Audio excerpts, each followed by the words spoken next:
Coach Helen for YouFit Studio, talking about now, interestingly, it's interesting even saying this, because I feel this even saying this title, shame and weight loss.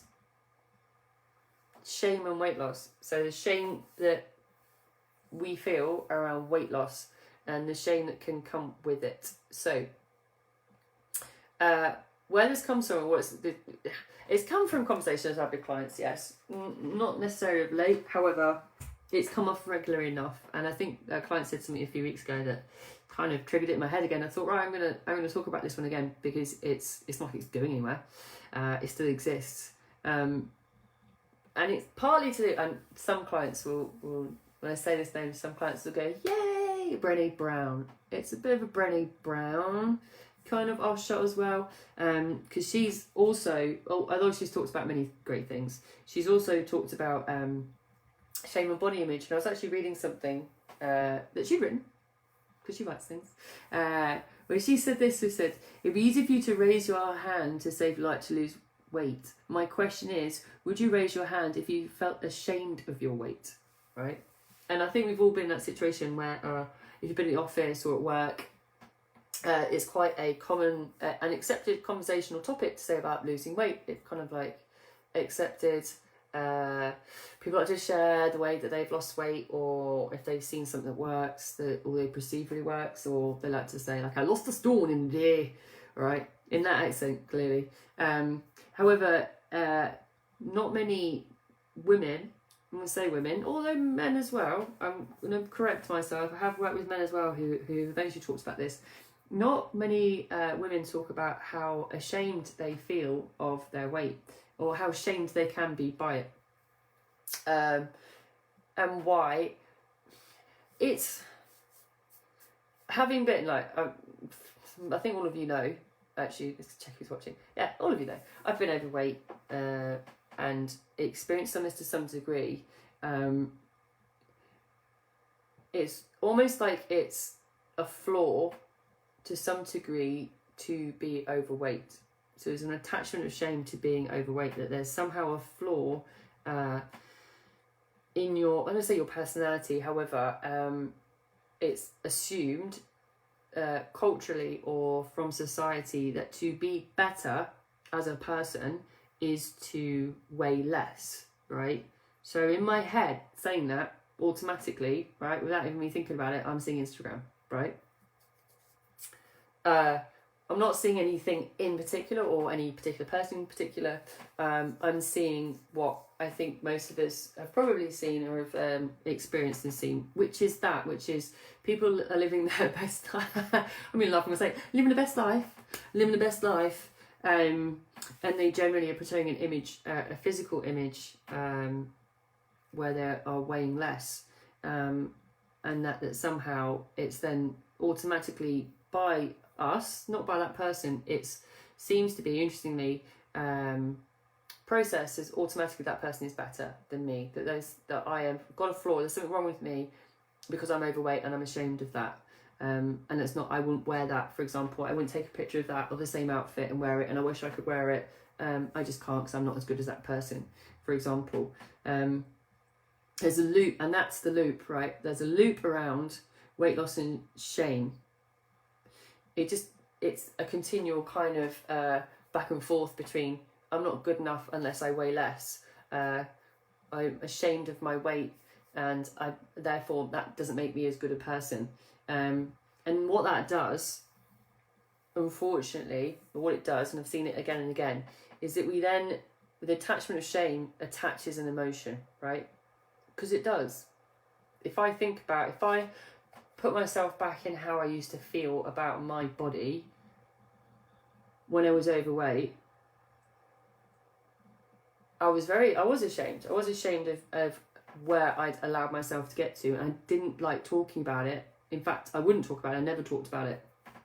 It did have a knock-on effect with my behaviours, though, in that I became less confident, because it took from being ashamed about my body to being ashamed about other aspects of my life to some degree. And some of you might understand this and some of you might not.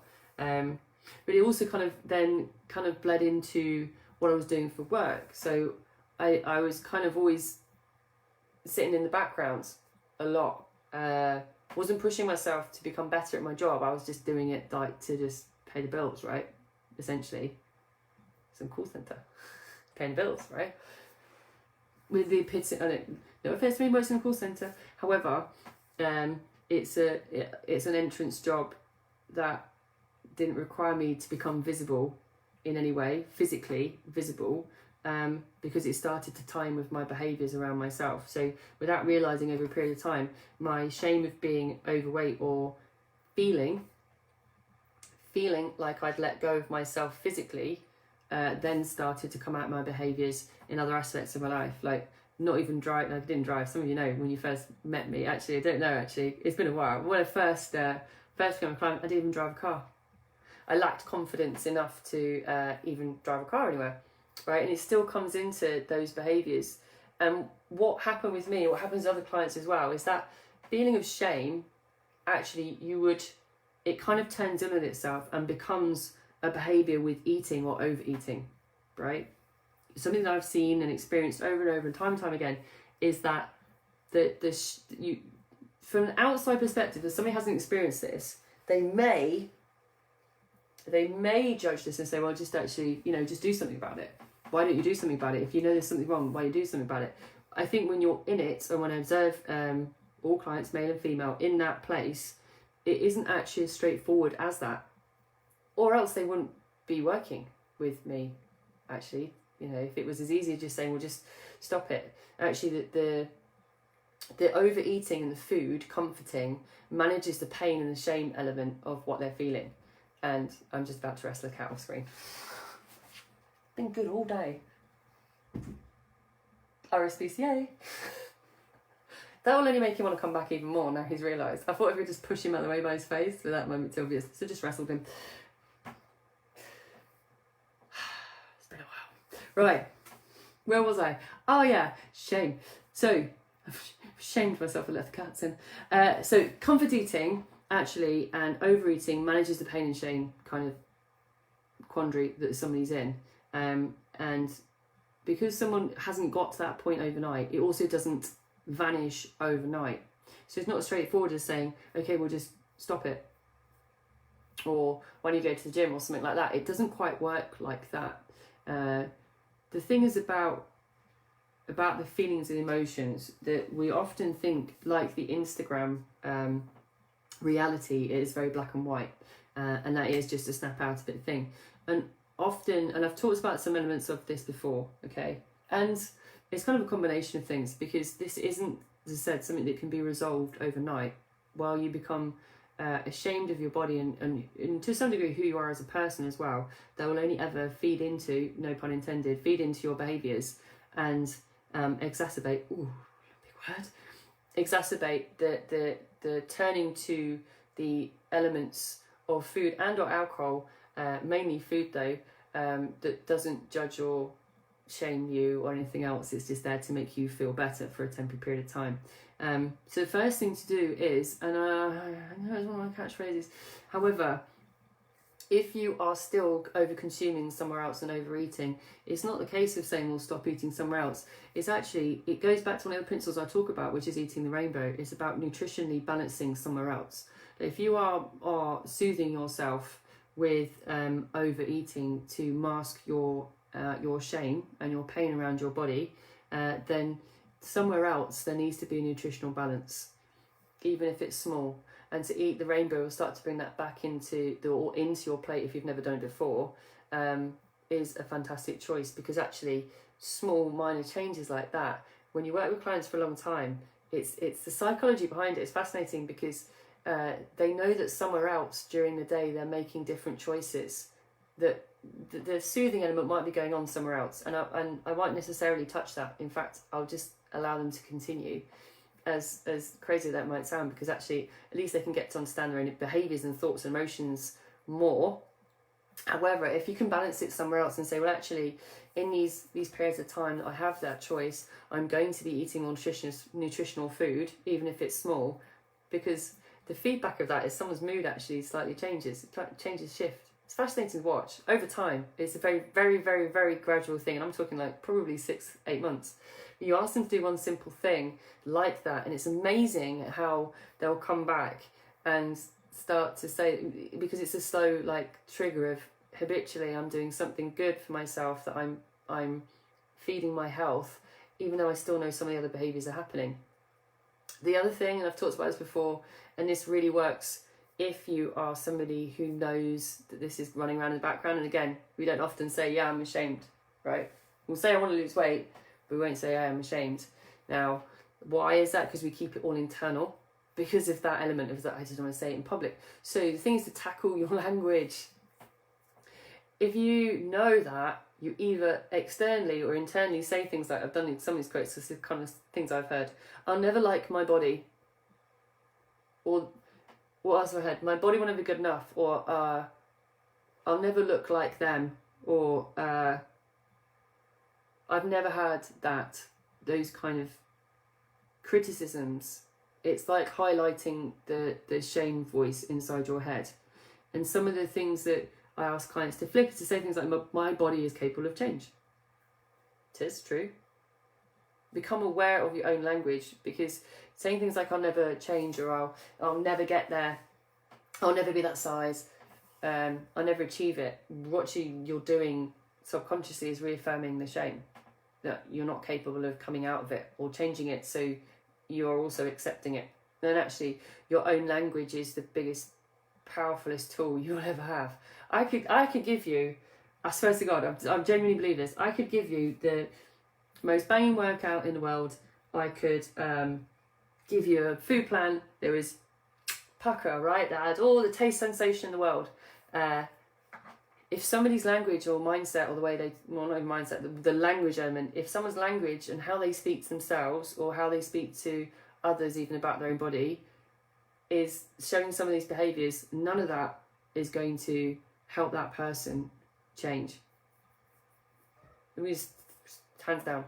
And I mean it would be a banging workout, obviously, because my workouts are the best.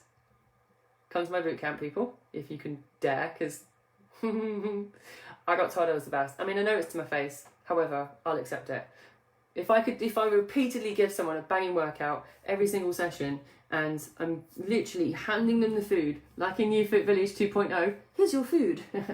Imagine that. However, we don't have to imagine it, it's going to happen.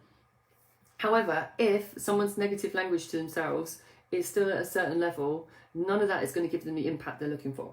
So it's always something to be aware that you can only make real change with changing your language. Like really, whatever part of your life. Like I'm talking about, it's about health and fitness. However, you take that aspect and put it to any part of your life. Like I'll never get that job, or I'll never make that money. Then guess what? You probably won't. However, if I'm capable of being better, if I can make that money, all of it, right? It's just the language element of it. And some people say it's it's think positive, be positive. It doesn't work like that. You can't be something, you can't be a mood, you have to create and cement the foundation of the language around it, your thought processes, and then your emotions and behaviours, right? Thoughts, emotions, behaviours. Same principle applies when somebody's internalising the shame element of their body. And I'm going to say this is like, yes, I've shared a bit on this about my own personal journey, and if anybody ever wants to talk to me one-on-one about my journey or aspects of it or how I felt about myself, I'm open to talking about it. Why? Because the same reason that Brené Brown talks about, and she does it from the point of a female, to be fair to her. Like how many women will say, I want to lose weight. How many women really will want to step forward and say, I'm ashamed of my body? The thing is that I think the main thing is that it's a silent thing sometimes, that this is how we genuinely feel sometimes about our bodies, that we have that shame element. And actually the main point I wanted to finish with is that actually, if you're thinking and feeling it, the important takeaway from this is that you're not alone. Clearly not alone. The thing is, we can feel like we're alone in the moment when we feel like there's no way to change it. The thing is that, I feel like there's a gush coming on.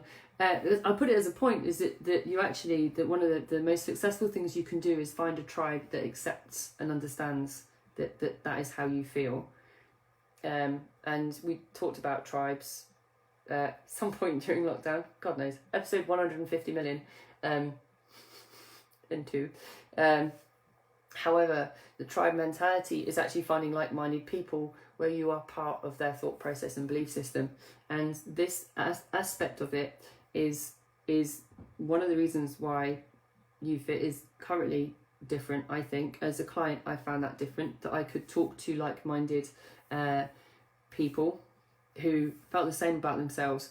And also part of the reason why the next level, the level up version of UFIT will also stand apart, because we understand that this is all part of how you approach someone's health and fitness. It's not just about losing weight, it's understanding how we actually feel about ourselves and our bodies. And part of that is understanding there is shame around our bodies and weight loss and how we feel about it. Good news is version 2.0 is coming, so ta-da!